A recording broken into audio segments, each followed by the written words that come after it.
নমস্কাৰ বন্ধু-বান্ধৱীসকল, ভিজ্ঞাচি গড ফাৰ্মৰ পৰা মই ললিত। বন্ধুসকল, এই ছাগলজনীক কুকুৰে কামুৰিছিলে আৰু কুকুৰে কামুৰি বহুত জেগাত আঘাত কৰিছিলে, লগতে ছাগলজনীৰ পেটটো ফুটা হৈ গৈছিলে আৰু সেইবাবে ছাগলজনী যেতিয়া ঘাঁহবোৰ হজম কৰে সেই ফুটাটো দি ঘাঁহ আৰু লগতে পানী ওলাই আহে। এইবোৰ যে দেখিছে ঘাঁহবোৰ, সেইবোৰ এই ফুটাটো দি ওলাই আহে। গতিকে সেই ছাগলজনীক মই কেনেকৈ কি কৰিলোঁ সেই বিষয়ে আপোনালোকক অকণমান দেখুৱাম। যদি ভিডিঅ'টো ভাল লাগে এটা লাইক কৰিব আৰু যিসকলে চেনেলটো নতুনকৈ চাই আছে চেনেলটো ছাবস্ক্ৰাইব কৰি লগত থকা বেল আইকনটো দবাই থ'ব এনেধৰণৰ ভিডিঅ'বোৰ পাই থাকিবৰ কাৰণে। তেন্তে আহক ভিডিঅ'টোলৈ আমি আগবাঢ়োঁ। বন্ধুসকল, প্ৰথমতে মই এই লেতেৰা জেগাখিনি পটাছ আৰু ডেটলেৰে ভালদৰে চাফা কৰি ধুই ল'লোঁ। ধোৱাৰ পিছত এখন চোকা ব্লেড লৈ সেই ফুটাটোৰ চাইডে চাইডে থকা ছাগলজনীৰ যিখিনি নোম, সেই নোমখিনি মই সেই ব্লেডখনেৰে কাটি পেলাই আঁতৰাই লৈছোঁ, কাৰণ এইখিনি জেগা চিলাই কৰিব লাগিব আৰু চিলাই কৰিবলৈ হ'লে নোমখিনি ভালদৰে চাফা কৰি ল'ব লাগিব, তেতিয়া চিলাবলৈ সুবিধা হ'ব। চাফা কৰি আকৌ মই পানী দি পেলাই ভালদৰে ধুই পেলাই অকণমান ডেটল লগাই দিছোঁ। ইয়াৰ পিছত মই লিগ্নকেন হাইড্ৰক্লৰাইড 2% চিলাই কৰা জেগাখনত দি লৈছোঁ। দিয়াৰ পিছত জেগাখন অকণমান মুচি লৈ এটা নিডিল লৈছোঁ আৰু সূতা লৈছোঁ। সূতাটো যিটো চিলাই কৰা সূতা সেই সূতাটোৱে মই লৈছোঁ, অন্য সূতা ব্যৱহাৰ কৰিব নোৱাৰি। আৰু যিটো নিডিল, সেই নিডিলটো অকণমান এনেকুৱা বেকা টাইপৰ হ'লে বেছি ভাল হয়। দুটাই পোৱা যায়, কিন্তু এই বেকাটো হ'লে চিলাবলৈ অকণমান সুবিধা হয়।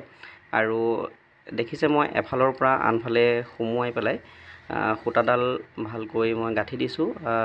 এটা কথা মন কৰিব লাগিব যে এই গাঁঠিটো অকণমান টাইটকৈ দিব লাগে আৰু সদায় ডবল গাঁঠি ব্যৱহাৰ কৰোঁ মই, কাৰণ তেতিয়া খুলি যোৱাৰ কোনো চান্স নাথাকে।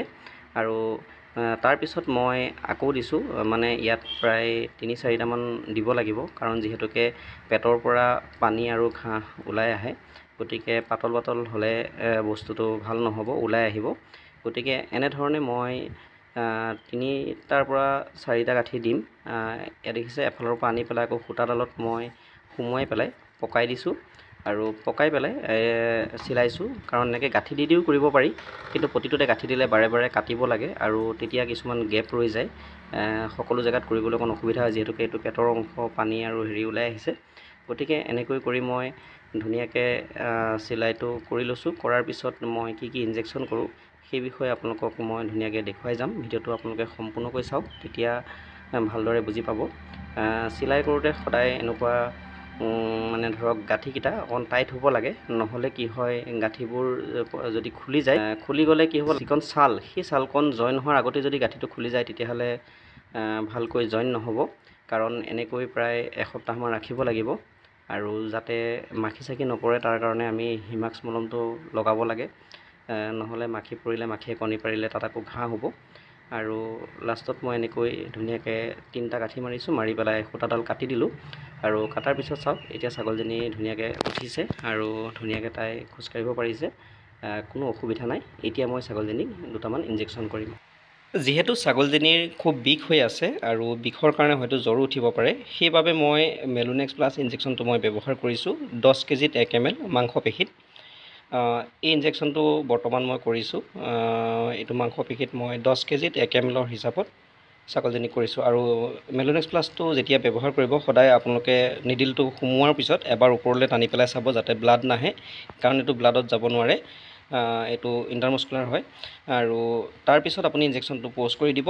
দিয়াৰ পিছত মই আৰু এটা ইনজেকশ্যন কৰিছোঁ, আৰু সেইটো হৈছে ইণ্টাছেপ এণ্টিবায়'টিক, কাৰণ জেগাকণ শুকাব লাগিব। যেতিয়া শুকালেহে ছাগলজনী আৰাম পাব আৰু ছালকণ জইন হ'ব। তাৰ কাৰণে মই ইণ্টাছেপ 500 মাৰিছোঁ, কাৰণ ছাগলজনী খুব বেছি হ'লে ধৰক 16 কেজিমান হ'ব।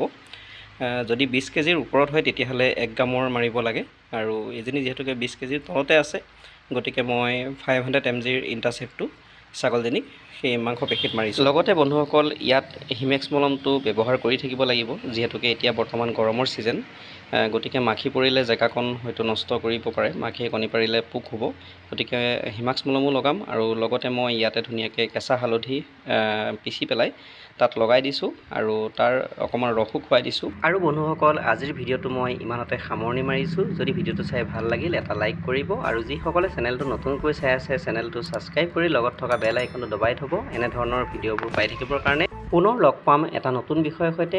জয় আই অসম, নমস্কাৰ।